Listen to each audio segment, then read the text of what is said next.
كل شارع في بلادي صوت الحرية بينادي. بجد هتجنن والله، بحس ان صوت ابني في الشقه والله بقوم اتجنن، مش عارفه اعمل ايه. انا عايزه ابني باي طريقه يطلع يعيد مع اخواته، ما ينفعش.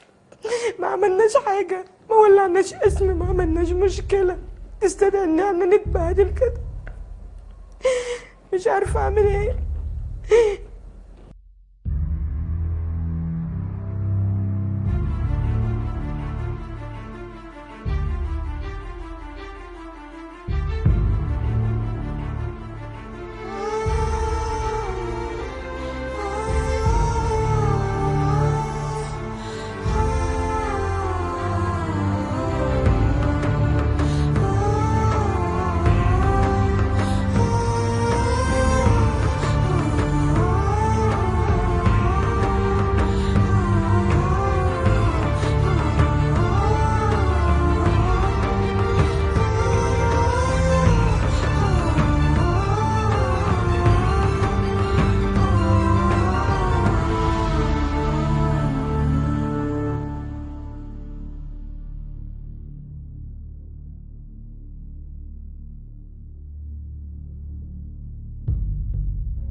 اثنا عشر ألف مدني أحيلوا إلى النيابة العسكرية خلال الشهور الستة الأخيرة.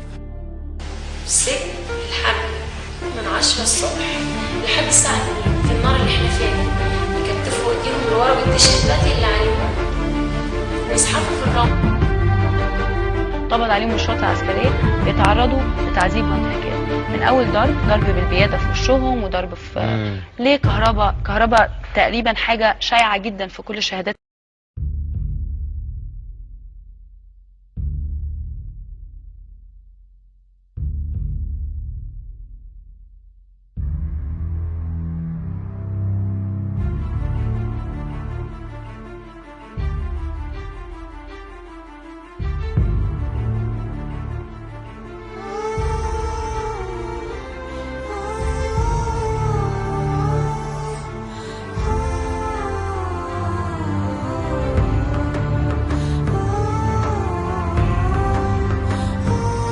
دم صحابي ماتوا عليا ودمهم هو. انا عندي 15 سنه.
فمطالبنا واضحه جدا، احنا مش بنطالب بانه كل السجون تتفتح وكل الناس يطلعوا اطلاقا، احنا بنطالب بمحاكمه عادله امام القاضي الطبيعي. محاكمه عادله معناها انه البني ادم ده موجود، في محامي يدافع عنه، في شهود اثبات ونفي، في ادله، وبالتالي في فرصه، في اجراءات عادله تدي فرصه انه لو الشخص ده مظلوم زي عمرو البحيري ولا محمد عادل ولا مصطفى اللي احنا لسه شايفينه ولا لؤي النجاتي ولا طارق اللي طلع واخد حكم ايقاف تنفيذ، في فرصه انك تثبت ان هو بريء.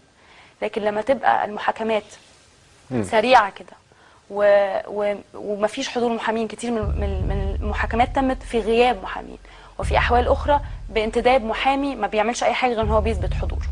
فلما تبقى المحاكمات كده فرصه انه فعلا تحقق لك الامان، فرصه ان هي تظلم اعداد كبيره جدا من الناس في مقابل انها تحقق لك امان صغير جدا، اعلى بكتير. انها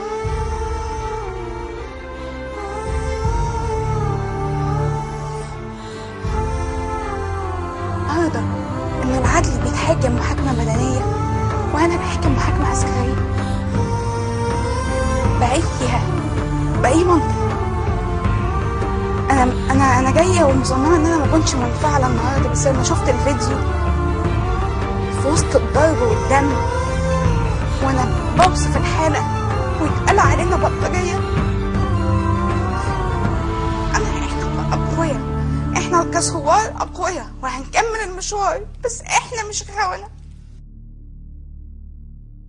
تزيد المفارقة حدة بالنظر إلى حقيقة أن المتهمين بقتل مصر وبإفسادها، هؤلاء الذين خربوها وقعدوا على تلها، يلقون الآن ما يفوق حقوق الإنسان أمام محكمة مدنية، بينما يحال هؤلاء الذين وضعوا رقابهم على السيوف كي يخلصون من فسادهم وشرورهم وجرائمهم إلى محاكم عسكرية.